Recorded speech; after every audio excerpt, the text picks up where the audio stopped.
എല്ലാവർക്കും സുഖമാണെന്ന് വിശ്വസിക്കുന്നു. ഡെയിലി അപ്ഡേറ്റിലേക്ക് എല്ലാ ആളുകൾക്കും സ്വാഗതം.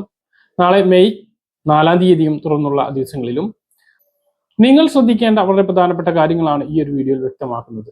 വീഡിയോയുടെ വിശദാംശങ്ങളിലേക്ക് കടക്കുന്നതിന് മുമ്പ് കൂടുതൽ ആളുകളിലേക്ക് ഇൻഫർമേഷൻ എത്താൻ ഷെയർ ചെയ്യുക, ലൈക്ക് ചെയ്യുക. ഫേസ്ബുക്കിലൂടെ കാണുന്ന ആളുകൾ ഫോളോ ചെയ്യുക. വീഡിയോയുടെ വിശദമായ വിവരങ്ങളിലേക്ക് വരാം. നമ്മെ അടുത്ത 5 വർഷം ആര് ഭരിക്കും എന്നറിയാൻ ഇനി 12 മണിക്കൂറുകളുടെ കാത്തിരിപ്പ് മാത്രം. ഇന്ന് ഇരുട്ടി വരുമ്പോഴാണ് ഭരണ തുടർച്ചയോ അതോ മാറ്റം ഉണ്ടാകുമോ എന്ന് അറിയുക.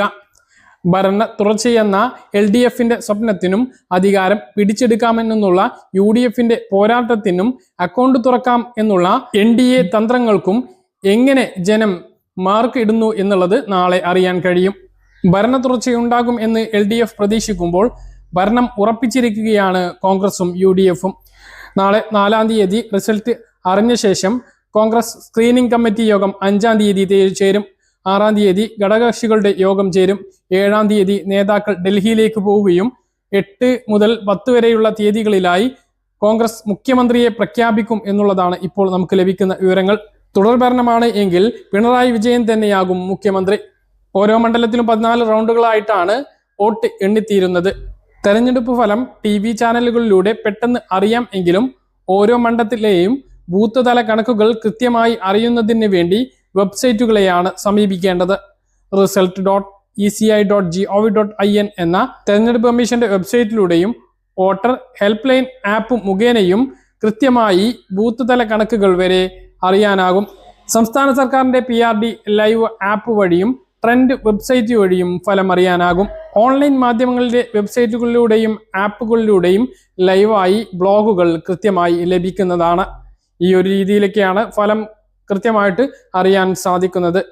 നാളെ രാവിലെ 8 മണി മുതൽ വോട്ട് എണ്ണി തുടങ്ങുന്നതാണ്. സംസ്ഥാനത്ത് ആകെ 43 സ്ഥലങ്ങളിലായി 140 കേന്ദ്രങ്ങളിലാണ് വോട്ടെണ്ണൽ സജ്ജീകരിച്ചിരിക്കുന്നത്.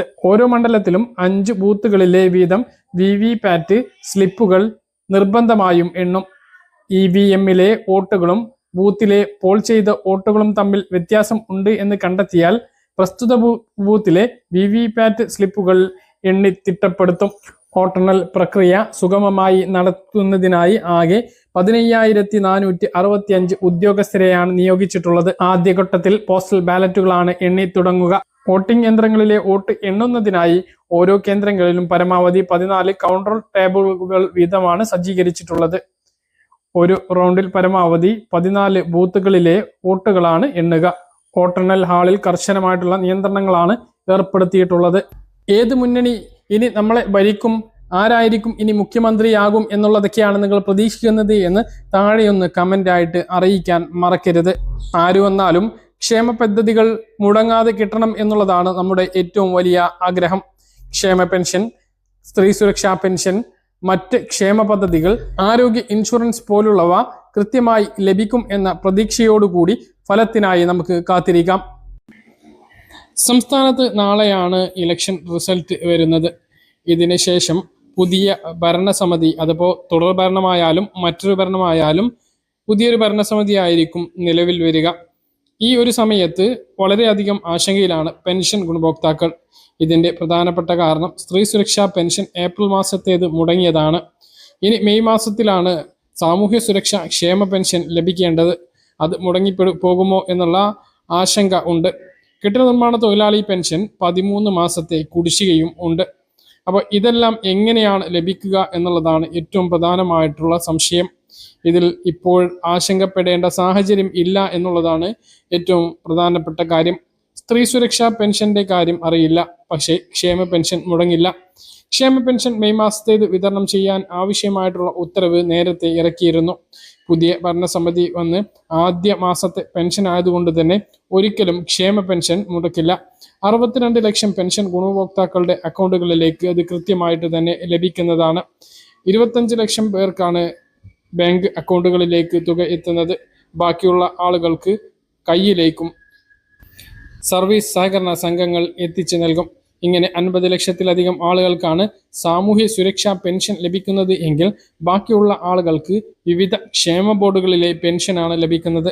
ഇതെല്ലാം കൃത്യമായി ലഭിക്കും. സർക്കാർ ധനസഹായം ഉപയോഗിച്ച് വിതരണം ചെയ്യുന്ന പെൻഷനാണ് കൃത്യമായി ക്ഷേമ പെൻഷനോടൊപ്പം ലഭിക്കാറുള്ളത്. സ്വന്തം ഫണ്ട് ഉപയോഗിച്ച് പെൻഷൻ വിതരണം ചെയ്യുന്ന വിവിധ ക്ഷേമ ബോർഡുകളിലെ പെൻഷൻ പല സമയങ്ങളിലായി മുടങ്ങിയ അവസ്ഥയുണ്ട്. കെട്ടിട നിർമ്മാണ തൊഴിലാളി പെൻഷൻ അതിന് ഉദാഹരണമാണ്. 18 മാസത്തെ കുടിശ്ശിക ഉണ്ടായപ്പോൾ 5 മാസത്തേത് മാത്രമാണ് നൽകിയത്. ഇനി പുതിയ സർക്കാർ വന്ന് അത് തീർക്കും എന്നാണ് നമ്മൾ പ്രതീക്ഷിക്കുന്നത്. പ്രവാസി ക്ഷേമ പെൻഷന്റെ കാര്യവും മറിച്ചല്ല. അത് ഇപ്പോൾ ഇടയ്ക്കിടയ്ക്ക് മുടങ്ങിപ്പോകുന്ന അല്ലെങ്കിൽ താമസിച്ചു പോകുന്ന സാഹചര്യം ഉണ്ട്.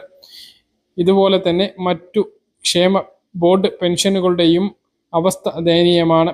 ക്യാൻസർ രോഗികൾക്കും പലപ്പോഴായിട്ടാണ് പെൻഷൻ ലഭിക്കുന്നത്. ഇങ്ങനെയുള്ള ദുരിതബാധിതർക്കുള്ള മറ്റ് ധനസഹായങ്ങളും മുടങ്ങിയ സാഹചര്യവും ഉണ്ട്.